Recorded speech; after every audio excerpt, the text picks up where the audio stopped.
Hi, welcome to Empty Nest Creations. My name is Wendy. I'm the owner and creator here. And today I've got a few more thrift flips for holiday decor using the IOD new release. So let's jump into project 1. For this project, I'm using an old cutting board that I've had in my stash for quite a while, and we're going to decorate this using Fusion paint in the color Chateau. Fusion paint is an all-in-one paint. It has a primer and a top coat built in. So this is a great paint to use for projects like this. It covers really well. I'm going to give this piece 2 coats of paint, front and back, ensuring that we get a nice smooth coat of paint here. So you can see that second coat goes on and it covers really well. And this is going to give us a good base.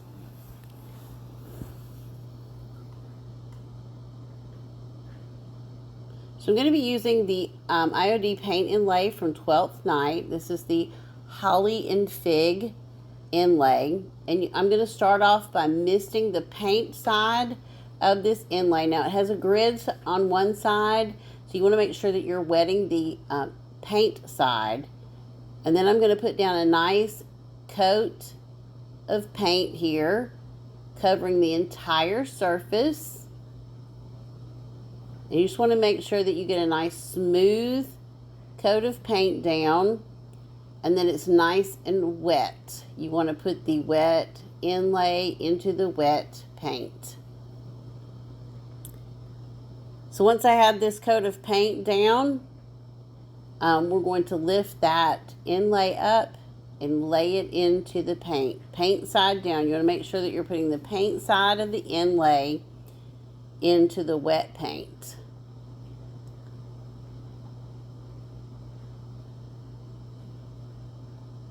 And you do have a few seconds to work with it. So you want to, I'm just trying to make sure it's nice and straight. And then I'm going to use my finger to just press that in really well into the paint, making sure that all of the image is touching the paint. I'm misting that outside of the inlay, and then I'm just going to use a paper towel to rub the inlay, making sure that the paint is making good adhesion there with the wet paint.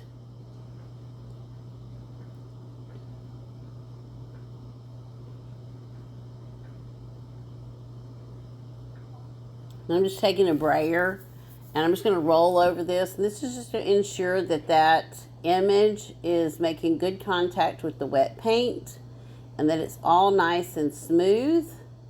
I'm going to go in both directions. And then we're going to let it dry. And it's really important that you let that inlay completely dry. Once it's dry, I'm going to mist it with water again. And just wipe off the excess. You want to let it sit for about 30 seconds just to make sure that paper's nice and wet so that it will release from your paint. And then you just peel up the paper from the edge. If it gives you any tension or is too hard to pull off, just wet it some more and wait a few seconds. But here you see we got a really nice transfer here. This turned out really nice. Now you can see some lines where that paper was in the wet paint.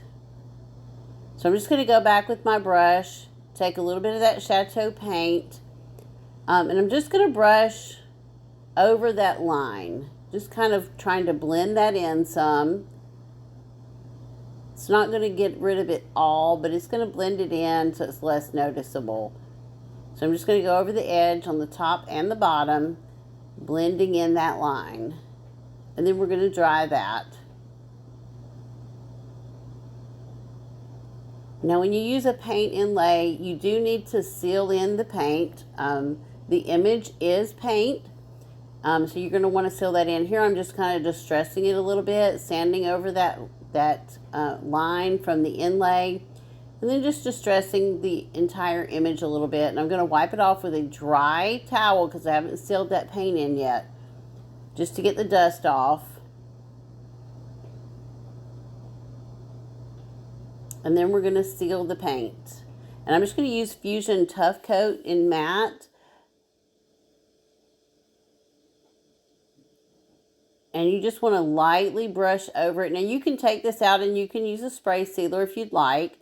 If you're using a brush-on sealer, you want to make sure that you're going really lightly over that image so you don't smear it, because it is paint and it is water activated, so it can be reactivated with water or moisture. Now once I have it completely sealed in and it dries, then I can go back in and add another coat of sealer. If you're not comfortable using a brush, take it outside, give it a coat of spray sealer, and then you can come back in and you can use a wax or any other type of sealer that you want to. But you want to make sure that paint is sealed in.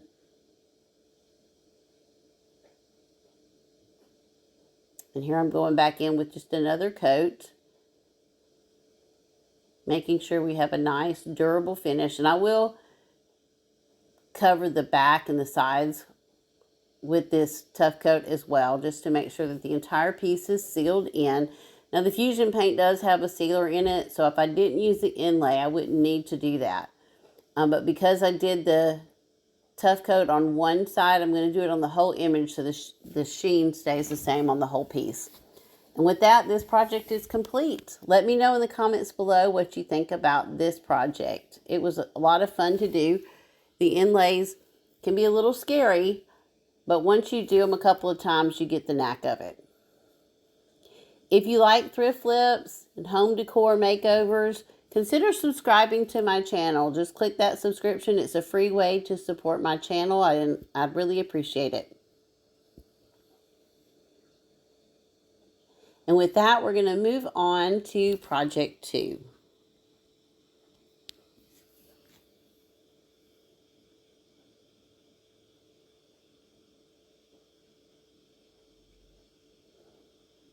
So this project is a little more detailed.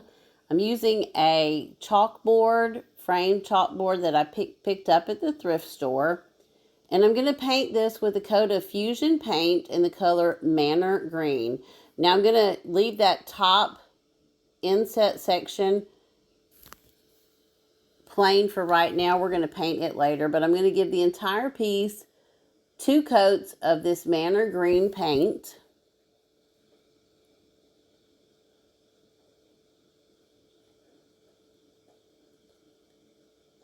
And I'm going to cover that white section as well as the entire frame of this piece in this Manor Green. Now again, this is Fusion paint, so it has the top coat and the primer built in. This is a really good paint to use on projects like this. It's really durable and holds up really well.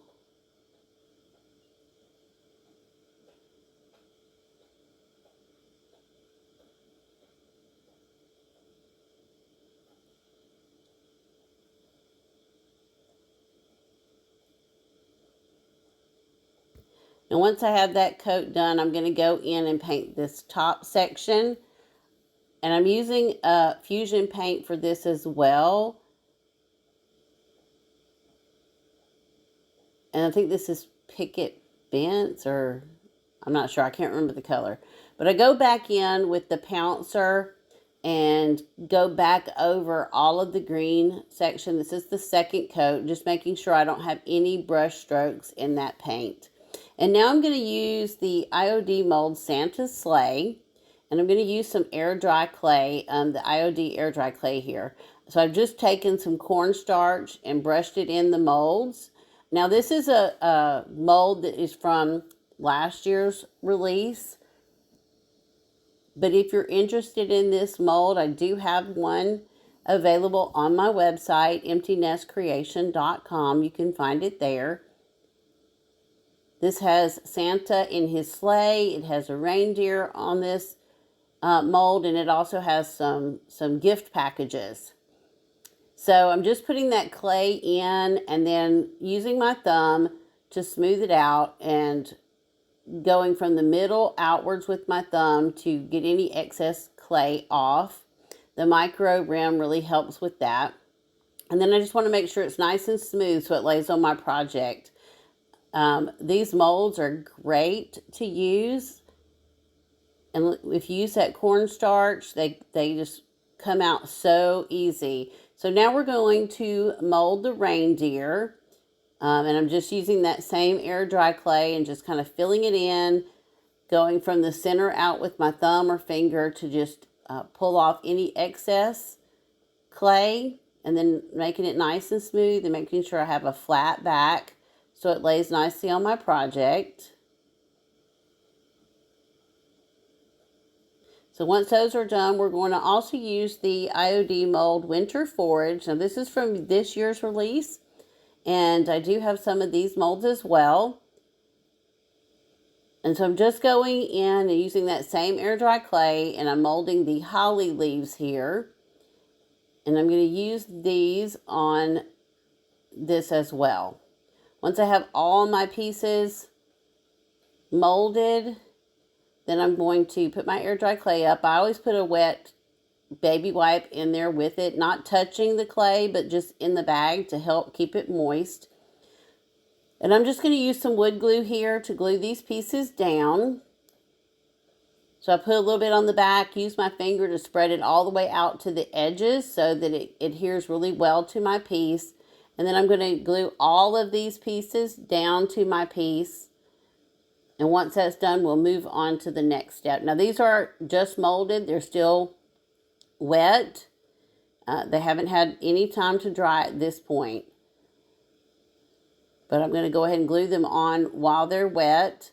Now putting the glue on the back will help add moisture to the clay and kind of slow down the drying process.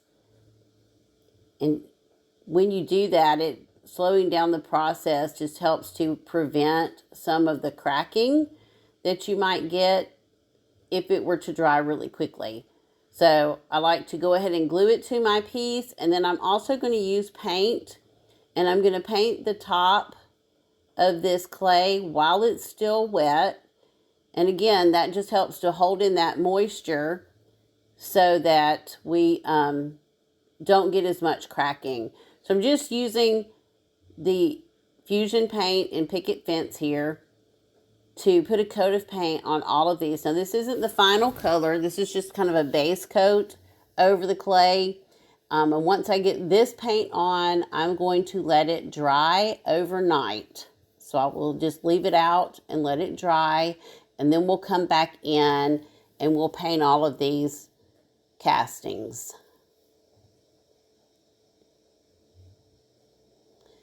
Let me know in the comments below if you've ever used IOD's Air Dry Clay, or is there another clay that you prefer to use? I'd love to know. I've used a couple of different kinds. I really like the IOD clay because it's really soft and easy to work with. Now here I'm just going to go in with some different paints, and I'm going to paint all of these castings. IOD molds are very, very detailed. So this is a lot of fun to paint these, but it is time consuming. It does take a little bit of time, but it was a lot of fun. And I just used paints that I had. Some of them are Fusion, some of them are just acrylic paints. I used what I had to get the look that I was looking for.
This sleigh mold has a lot of really tiny details in it.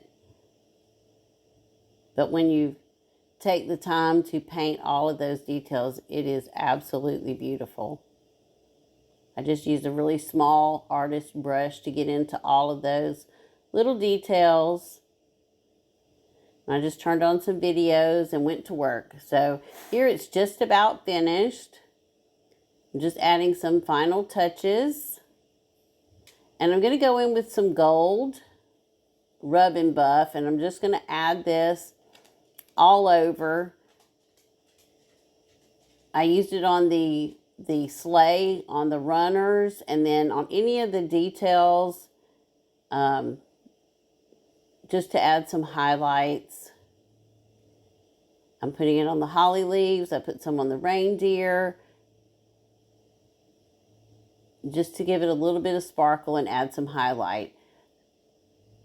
So I'm going to use a transfer on this top section, and I'm going to use the IOD Christmas Joy transfer, and I'm going to use a couple of different pieces out of this transfer book. So I'm just kind of going through and trying to decide which words I want to use that are going to fit best up in this little section. And the great thing about IOD transfers is you don't have to use them exactly how they are. You can cut them apart and piece them together how you would like them. So I'm cutting out some holly and berries. I'm cutting out the wording best Christmas wishes and just trying to decide how I want it to lay on here. And then transfers are super easy.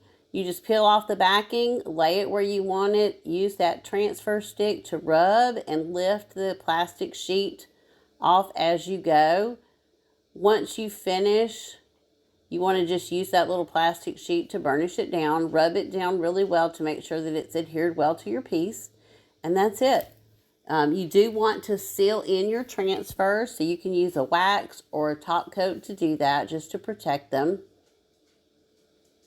And now to finish this off, I thought it looked weird without the Santa and the reindeer being connected. So I have this little piece of gold elastic banding. And I'm just going to use this little tool to put a little hole in the reindeer and in Santa's hand. And then I'm just going to use some fast drying glue to put on the end of this little elastic band and attach it to the reindeer and to Santa's hand.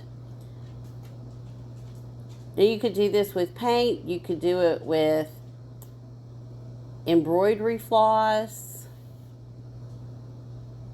wire, whatever you have. I just had this on hand and I thought it would match with the gold that I added to these pieces. So I'm off camera and I do apologize for that, but I'm just adding a little bit of that glue to the end of that elastic band. I'm trying to get my camera to focus so you can see the glue, and then I'm just going to kind of slide it into that hole and use the accelerator to spray in there to help it to dry pretty quickly so that I can move on to the next step. This this glue is a great glue. I get it off of Amazon, and that accelerator dries it instantly. It dries pretty fast on its own, but that accelerator just really, it's an instant dry. And so I'm going to do the same thing on this end, add a little bit of glue to the end of that elastic, and then just slide it into the little hole that I created with that awl tool. Spray it with the accelerator and it'll be finished. So I do go back and you can see a little bit of section down there where I got some white paint on the green, and I will go back and touch that up. But this project is complete. Let me know what you think about this one. It was a lot of fun and I think it turned out really, really pretty.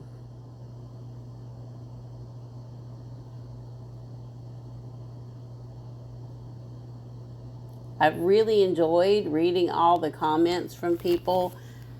I love to hear what you think, your ideas, what products you suggest I use. I really enjoy that. We all learn from each other. So with that, we're going to move on to project 3. This one's super, super simple. I found this glass candle holder that had a just a metal base on it, the galvanized tin base. And so I thought it would be a perfect project to use some transfers on. So I failed to turn my camera on for the first coat of paint, but I'm using Fusion paint in the color Highlander. I don't know, crazy. On this piece, and I'm just painting that base metal piece with this Highlander paint. I tried to get it off of the glass container so that I could paint the inside, but it is adhered on really well. I tried heat, I tried acetone to break up the glue to get that off, and I just couldn't. So the inside is going to stay the galvanized metal look, but I wanted the outside to be painted red. And when I set this up for the holidays, I will probably put some greenery in the bottom of this around the candle so that it kind of covers up some of that so you don't see so much of the galvanized metal.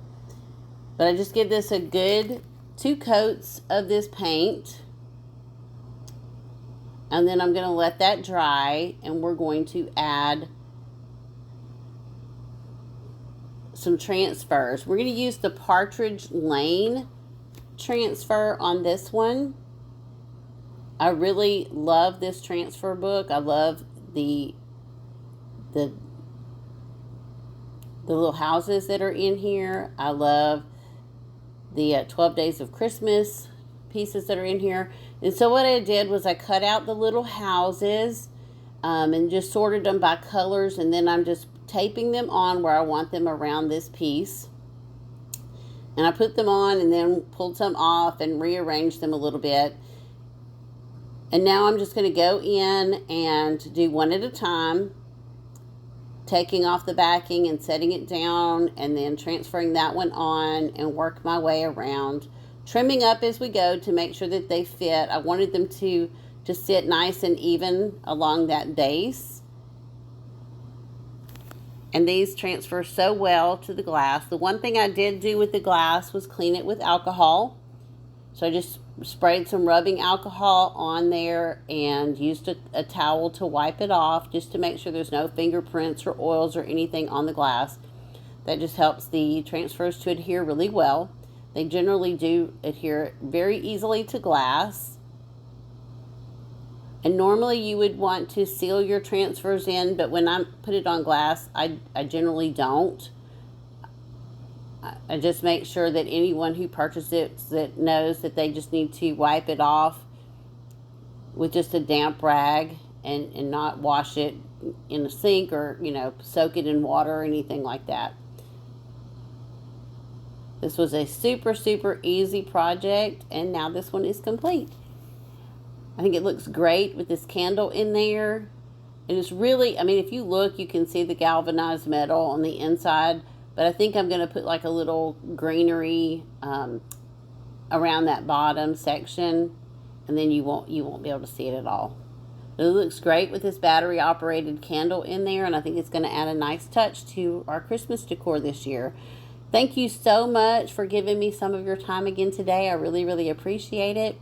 Thank you for watching, and I'll see you in the next video.